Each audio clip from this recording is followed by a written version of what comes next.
Hi, this is Wasim sir from Wasim sir's tutorials. अगर आपको doctor या इंजीनियर बनना है तो आपको नीट, जेईई या सीईटी का एंट्रेंस एग्ज़ाम क्रैक करना होगा।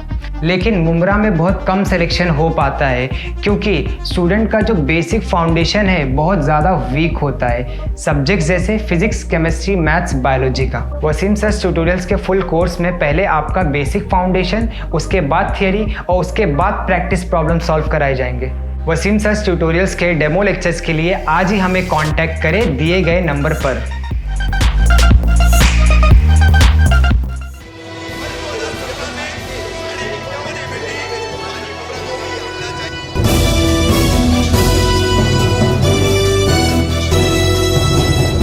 मैं रफीक कामदार, हिंदुस्तानी रिपोर्टर में आपका स्वागत है। पिछले 1.5 महीने से मुमरा का बदलता चेहरा, मुमरा में बढ़ चुके नशे के खिलाफ मुमरा पुलिस द्वारा छेड़ी गई मुहिम, आज उसकी बहुत बड़ी जानकारी लेकर के हम आपके सामने आ रहे हैं। आप देख सकते हैं यहाँ मैं मुमरा पुलिस स्टेशन के डिटेक्शन रूम में मौजूद हूँ। मेरे साथ में एपीआई कृपाली बोर से और उनकी ये तमाम टीम मौजूद है, जैसे कि हमारे किरपन भाई है, चौहान भाई है, खैरनार भाई है, जमदाड़े है, गायकर हैं। भाई आप नाम बताइए। कुंभार भाई हैं हमारे और गाविद भाई है। ये वो टीम है जो रात दिन आज मुमरा की गाड़ी जो पटरी से उतरी हुई थी उसको पटरी पे वापस लाने की रात दिन मेहनत कर रहे हैं। 5 अलग अलग एनडीपीएस के केसेस, नारकोटिक्स एक्ट के तहत ये बहुत मायने रखती है मुमरा के लिए केसेस, वो केसेस जिसमें मेडिसिन नशा भी शामिल है और एमडी भी शामिल है। तो ऐसे 5 केसेस को उजागर करते हुए अलग अलग अपराधियों को जो नशा बेचने का इस शहर में और युवा पीढ़ी को बर्बाद करने का काम करते थे, ऐसे तमाम लोगों को जो है इन्होंने पकड़ा है। सबसे पहले हम कृपाली मैडम से उसी बारे में जानकारी लेंगे कि ये 5 केसेस जो है एनडीपीएस की, उसके ऊपर किस तरीके से काम किया गया है, कैसा ये ब्रेक किया गया, इस चेन में कौन कौन शामिल है और आगे ये चेन कहां तक जाने वाली है। मैडम क्या जानकारी देंगे? सबसे पहले आपने एमडी की केस उजागर की थी। 34 ग्राम एमडी आपने पकड़ा था फजल नादिर पठान उर्फ बाज की तरफ से। ये रशीद कंपाउंड का रहने वाला आरोपी है, लेकिन कभी आज तक ये पुलिस के हत्थे नहीं चढ़ा था। पहली आपकी टीम है जिसने फजल बाज पर हाथ डाला और माल के साथ उसको पकड़ा। क्या कहेंगे इस पर? जब से हम मुमरा में आए हैं, हमने मुमरा के बारे में काफ़ी सुना था, लेकिन काम करते वक्त हमें पता चला कि मुमरा एक बहुत नशे का एक हब बन गया है। छोटे से लेके बड़े आदमी तक सब नशे के लिए, मतलब हर एक घर में कोई ना कोई मिल जाता है। ऐसा गलत नाम, काफ़ी अच्छी फैमिलीज़ भी है, लेकिन ऐसा स्प्रेड हो रहा था। तो जब हम पेट्रोलिंग को निकलते थे, बहुत सारे चर्सी लोग वगैरह दिख जाते थे, तो शुरू में हमारी टीम ने कंजम्पशन के केसेस करने स्टार्ट कर दिए।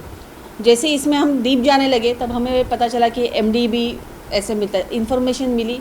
फिर फजल नादिर बाज, ये रशीद कंपाउंड से पहली बार पठानी फैमिली का जो बंदा है उस पर केस हमने किया है इन्फॉर्मेशन को लेकर। उसके बाद में जो मिडिल क्लास जिसके पास 100-200 रुपये रहते हैं, तो वो बड़ा नशा नहीं कर सकता, बिकॉज एमडी काफ़ी एक्सपेंसिव मिलता है। तो इसीलिए हमने देखा तो वो चरस, नहीं तो फिर बॉटल जो कोरेक्स के बॉटल है, बटन, ये सब पे ज़्यादा फोकस करते हैं या ज़्यादा इजीली अवेलेबल हो जाता है। तो उसका जो मेन डीलर है वो हमने जानकारी ली तो हमें पता चला कि कादर नूरानी और सिराज नूरानी ये है। तो ऊपर से उनके जो सब डीलर्स है, जैसे कि पिकाचू करके उसका एक पेट नेम है, उसका नाम है मोहसिन। ऐसे काफ़ी छोटे छोटे बच्चे, मतलब ज़्यादा भी बड़े नहीं, 19-20 साल के बच्चे ये बड़े पैमाने पे कर रहे हैं। तो ऐसे ऐसे हमने ट्रैप लगा के उनको जो बेचैन करते हैं उन पर कार्रवाई करने का बहुत ज़्यादा एफर्ट्स लेके उन पर केसेस रजिस्टर किए। मैडम, सबसे पहली एमडी की कार्रवाई के बाद आपने मेडिसिन नशे में रुक्को की कार्रवाई की थी, जिसके ऊपर तकरीबन एनडीपीएस के 5 केसेस दर्ज है और उसके बावजूद वो बाज नहीं आ रही थी। वीडियो जैसे ही वायरल हुआ, हमारी खबर आई, तुरंत आपने उसी दिन सुबह सुबह उसको माल के साथ पकड़ा था। उसमें क्या जानकारी देंगे? रोको के बारे में हमने सुना हुआ था, लेकिन उसमें 5 नहीं 10 केस रजिस्टर है आज तक। और फिर जैसे ही हमारे टीम से हमने बात की, ये रोको करके कोई औरत है लेकिन वो बहुत बार नशे में रहती है, तो हम देखते हैं। तो फिर जानकारी मिली कि रेलवे स्टेशन पे वो बेच रही है। तो वैसे ही जैसे जानकारी मिली, हम लोगों ने ट्रैप लगा के उस पर भी कार्रवाई कर दी है। मैं एक लेडी ऑफिसर हूँ, तो किसी भी औरत का जो दुख होता है, जो बच्चा नशे के आहारी जाता है, जो घर में परेशानी फेस करना पड़ता है, तो वो हम बहुत अच्छे से समझ सकते हैं। तो ऐसे फैमिलीज डिस्टर्ब ना हो, इसलिए हमारी टीम हमारी कोशिशें जारी रखेगी। हमें पता नहीं किस हद तक ये ख़त्म कर पाएंगे, लेकिन कम करने का ज़रूर कोशिश करेंगे। सर, आज पत्रकार परिषद बुलाई गई है, क्या जानकारी देंगे सर, किस तरह की कार्रवाई की गई है? एनडीपीएस की मुहिम पुलिस स्टेशन मुमरा में जारी है। उसके लिए एक स्क्वाड बनाया है और बाकी डीबी के लोग काम कर रहे हैं। हमारे पीआई चौरे साहब, सेवाड़े साहब, एपीआई बोरसे और ये हमारा पीएसआई काले और बाकी डीबी के जो भी अधिकारी हैं वो काम कर रहे हैं। अभी तक 5 एफआईआर एनडीपीएस के रजिस्टर हुए हैं। 500 में कम से कम 7 से 7.5 लाख का माल जब्त हुआ है। अभी तक 5 आरोपी को अरेस्ट किया है। उसके नाम है रुखसाना कासिम शेख, मोहसिन उर्फ पिकाचूर, कादर नूरानी, फजल नदीरबाज और अकबर खान और एक नाइजीरियन भी है। ऐसे 6 आरोपी को अभी तक अरेस्ट किया है और ये मुहिम आगे भी जारी रहेगी। इनका कुछ लिंक है नेशनल या इंटरनेशनल? नहीं, अभी तक तो ऐसा कुछ मालूमात नहीं है। जो नाइजीरियन उसको भी अरेस्ट किया है। इन्वेस्टिगेशन जारी है, जो भी मालूमात मिलेगी आपको दिए जाएगी। सर, माफिया कोई है क्या यहाँ पर? माफिया जो पूरा ऑपरेट कर रहा है? नहीं, ऐसा तो नहीं बोल सकते, अलग अलग केसेस है। जब चल रहा है नहीं चल रहा है ऐसा नहीं है। देखो, नाइजीरियन नई मुंबई में रहते हैं और वो आजू बाजू के एरिया टारगेट करते हैं, तो वो अपने एरिया में आए थे तो उसके पास अच्छा 2.5 लाख का माल मिला है। अभी कोई इसके अंदर होगा या कोई चला रहा होगा तो उसको भी हम ख़त्म करेंगे, उसका भी केस करेंगे। कोरेक्स कहाँ से मिला है? उसका आरोपी का नाम दिया है आपको। 5 आरोपी से एक आरोपी है वो। उसके पास स्टोर में था क्या एक साल स्टॉक किया? नहीं, मेडिकल स्टोर का नहीं है, ऐसा कुछ नहीं है। एनडीपीएस की 5 अलग अलग केसेस, अलग अलग अपराधी, उसमें मेडिसिन नशे की चेन उजागर करने के बाद मुमरा डिटेक्शन ब्रांच की महिला पुलिस अधिकारी assistant police inspector Kripali Borse ने महज 8 घंटों में रिश्तेदारी में, यानी कि भाभी ने ननंद के यहाँ चोरी की थी, 8 घंटों में उस चोरी को उजागर किया। तकरीबन 11.5 लाख का जेवर और इलेक्ट्रॉनिक्स के महंगे महंगे लैपटॉप समेत कई उन्होंने वस्तुएं जो है उसमें से बरामद की है। और इसके अलावा गाड़ियां चुराने वाले चोरों को भी उन्होंने गिरफ्तार किया है। तो इसके ऊपर भी हम मैडम से जानकारी लेंगे। मैडम, ये रिश्तेदारी में चोरी थी, थोड़ा सा क्रैक करना थोड़ा सा कठिन था, महिला का सहभाग था, कुछ अलग तरीके के एलिगेशंस भी उस दिन लगाए जा रहे थे, फिर भी आपने इस केस को महज 8 से 9 घंटे में उजागर किया। कैसे ये संभव हुआ, किस तरीके से किया आपने? जो चोरी हुई उसमें ननंद रह रही थी। जो फिरियादी का कहना था पहले भी थोड़ा बहुत पैसा हमारा घर से गया था, तो इसलिए उसने बेडरूम हमेशा वो लॉक रखती थी उसका खुद का, और उस पर उसकी भाभी रहती थी। भाभी का जो बैकग्राउंड रहा है आज तक का, उसके भाई जो है उन पे 3 साल पहले नकली नोटों का केस रजिस्टर हुआ है। तो भाभी और उनका बेटा ऐसे 2 जन रहते थे। तो शुरू में छोटी चोरी हुई थी, ये एकदम ज़्यादा बड़ी वो, और ऊपर से ऐसा दिखाई दिया था कि बेडरूम का लॉक तोड़ा गया है। तो सीसीटीवी में सिर्फ एक रेड जैकेट पहना हुआ शख्स नज़र आ रहा था। तो जैसे ही उसका वॉकिंग स्टाइल देखा तो हमें थोड़ा सा डाउट हुआ ये कौन है, ये रिश्तेदारों में से नहीं है, क्योंकि एक जन वहाँ पे जो खड़ा था उसका भी वही स्टाइल था। हमारे जो मेजर है चौहान, इन्होंने फटाक से वो कैच किया था कि मैडम ये वो शख्स लग रहा है। तो वैसे सस्पेक्टेड हमने 3-4 लोग लाए थे। जैसे ही इंट्रोगेशन करने लगे, वो औरत मेरा हीमोग्लोबिन 5 है, हम कुछ नहीं किए, ऐसा वैसा करके कुछ हमें सहकार्य नहीं कर रही थी।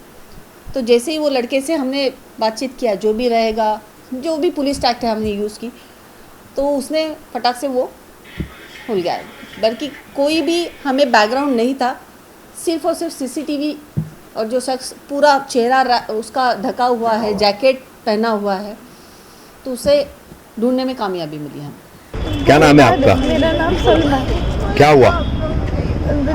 पूछताछ करे मेरे को इतना मारा, चौहान साहब ने पट्टे से, मैं खड़े नहीं हो सकती साहब। क्यों मारे?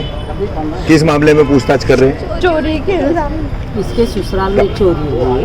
आप मत बोलिए, उनको बोलने दीजिए। हाँ, आप माँ हैं उनकी? अच्छा, हाँ। चोरी के इल्जाम में मेरे को लेके गए पूछताछ करने। कहाँ हुई थी चोरी? मेरे ससुराल में 4 माले पे। और आप कहाँ रहते? मैं मेरी मम्मी के यहाँ थी 4-5 दिन से। मेरी तबीयत नहीं अच्छी है ना, मैं वहीं थी। अच्छा। हाँ, तो मेरा बेटा नहाने के लिए घर पे आया था बड़ा वाला, तो उसने मेरे को फ़ोन किया। हाँ। ये बोले मम्मी घर में चोरी हो गई है, तुम आओ जल्दी। अच्छा। तो मैं वैसी आई। तो ये किसने लगाया चोरी का इल्जाम आपकी ससुराल में से? मेरी छोटी ननद चाबी हम लोग तीनों के पास रहती है, लॉक की चाबी, जो शक की बुनियाद पे हम लोग ने पुलिस कंप्लेंट करे और मेरे को लेकर आए गए। अच्छा, क्या क्या चोरी गया है उसके बोलने के मुताबिक? जेवर गया है उसके 4 सेट। अच्छा, हाँ सिर्फ जेवर गए हैं? हाँ जेवर गए, मोबाइल गया है, उसकी वॉच गई, लैपटॉप है? हाँ लैपटॉप। हाँ। चाबी उसके पास भी रहती है? हाँ हम लोग तीनों के पास रहती है चाबी। एक आपके पास? एक मेरे पास, एक मेरे बड़े बेटे के पास और एक अच्छा। ननन के पास, छोटी वाली। अच्छा, घर की चाबी ना? हाँ घर की चाबी, घर की। हाँ तो तुमको चौहान करके पुलिस वाला उसने मारा है? जी साहब। अच्छा, पट्टे से मारा है? पट्टे से। ठीक है। भाभी औरत ने क्या, और मैडम ने लाफे पे लाफे मारी है। मैडम भी खड़ी थी, मैडम दोनों पैरों पे मेरे खड़ी हो गई थी, ऐसा पैर लंबा करके मैडम दोनों पैरों पे खड़े हो गई, और चौहान साहब ने ऐसा हालत भी ऐसी रखी चल नहीं पाई, वो बंदी की मार सकती है। मुमरा पुलिस स्टेशन के हद में दिनांक 5 दिसंबर को एक गरफोड़ी का हाउस ब्रेकिंग का ऑफेंस रजिस्टर हुआ था। जो फिरियादी थे आफरीन सलीम शेख, उनके घर से करीबन 11.5 लाख का सोने के जवाहरात, उसके साथ में लैपटॉप, मोबाइल, वॉचेस, ऐसा कीमती मुद्देमाल उनके घर से चोरी हुआ था। ऑफेंस रजिस्टर करने के तुरंत बाद हमारे जो सीनियर पीआई चौरे और शेवाले, उन्होंने उनके डीबी पथक जो कृपाली बोरसे और उनके पूरे पथक ने इस गुने की तपास इन्वेस्टिगेशन शुरू की और विद इन 24 आवर्स उन्होंने 2 आरोपियों को अरेस्ट किया है। उन दोनों के नाम है शिबान रफ़ीक खान और सलमा शेख। 24 घंटे में इनको अरेस्ट किया गया और इनके पास से पूरा जो मुद्देमाल चोरी गया था वो पूरा बरामद किया है। करीबन 11.5 लाख का पूरा जो सोने के जेवर है और जो लैपटॉप, मोबाइल, सब चीज़ें हमने रिकवर किया है। आरोपियों की पृष्ठभूमि क्या है? आरोपियों का अभी पुलिस कस्टडी हमने लिया है। आगे के इन्वेस्टिगेशन में उन्होंने आगे इसी तहत की कुछ ये मुमरा के ही रहने वाले हैं। सर, मेडिसिन नशा के भी खिलाफ जो है मुमरा पुलिस बहुत अच्छा काम कर रही है और काफ़ी मतलब सफलताएं हासिल की है मुमरा पुलिस ने ये पिछले दिनों में, तो उस पर भी आज कुछ जानकारी दी जाने वाली थी, ऐसा पता चला है, तो क्या बताएंगे सर? उस पर हमारे जो पीआई चौरे साहब है वो और आंदले साहब है जो वो उनका प्रेस नोट करेंगे। बट ओवरऑल काफ़ी पिछले करीबन 1-1.5 महीने से हमारे पुलिस स्टेशन में जो ऑफिसर्स हमारे हैं उसमें एपीआई बोरसे है, पीएसआई काले है, पीआई शेवाले है, उनके सबके टीम्स लगातार एनडीपीएस के ख़िलाफ़ में हम लोग कार्रवाई कर रहे हैं। उसके बारे में भी अभी आंदले साहब दोबारा एक प्रेस नोट भी आपको रिलीज़ करेंगे, उसमें और इन्फॉर्मेशन देंगे। लेकिन नारकोटिक्स के ख़िलाफ़ में हमारी पुलिस स्टेशन की तरफ से बहुत अच्छी कामगिरी हो रही है और मैं सभी जनता से भी आह्वान करता हूं कि आपके पास में कुछ इन्फॉर्मेशन रहेगा नारकोटिक्स के बारे में तो आप पुलिस स्टेशन में बेझिझक हमारे पास में आइए।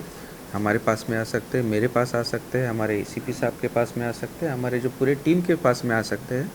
हम तुरंत उसमें सपोर्ट करके उसमें कार्रवाई करने के हम आपको पुलिस स्टेशंस के नंबर है, कंट्रोल रूम का नंबर है और हमारे सभी सीनियर ऑफिसर्स के मोबाइल नंबर्स आपके पास में है, तो इसके ज़रिए आप तुरंत हमें कांटेक्ट कर सकते हैं। कई लोग हैं जो डरते हैं कि ये सब बताने के बाद भी उन पे भी कोई चीज़ हो। नहीं, उनकी आइडेंटिटी, उनकी जो भी हमको इन्फॉर्मेशन बताएगा उनकी आइडेंटिटी गुप्त रखी जाएगी। और बाइक चोर जो पकड़े गए मैडम, उनके बारे में क्या जानकारी देंगे? क्या मोडोस ऑपरेंडी थी, कौन कहाँ के अपराधी है? बाइक चोरी जो है मुमरा में काफ़ी हो रही थी, इवन रिक्शा चोरी भी काफ़ी हो रहे हैं और उसके लिए हमने कुछ इन्फॉर्मर से बात किया हुआ था, कुछ जानकारी मिलती है या उन पर कड़ी कार्रवाई कैसे कर सकते हैं, कैसे चोर को पकड़ सकते हैं। तो हमारे जो मेजर है किरपान, उन्होंने इनिशिएटिव लिया था ये सब काम करने के लिए। तो इन्फॉर्मेशन से हमें जानकारी मिली कि लाल किला के पास कोई एक चोरी का बाइक आने वाला है, तो हमारी पूरा टीम ने एफर्ट्स लेके ट्रैप लगाया और ट्रैप लगाने के बाद जब वो शख्स, वो आरोपित हमें मिला एक चोरी की गाड़ी के साथ, तो उससे और 2-4 बाइक हमें बरामद की गई उस केस में। कौन आरोपी है, कहाँ रहता है, क्या पार्श्वभूमि है उसकी, पृष्ठभूमि क्या है उसकी? आरोपी का नाम है पवन यादव, वो डाइगर पुलिस स्टेशन के एरिया में रहता है। उस पर पहले भी ऐसे चोरी के गुने रजिस्टर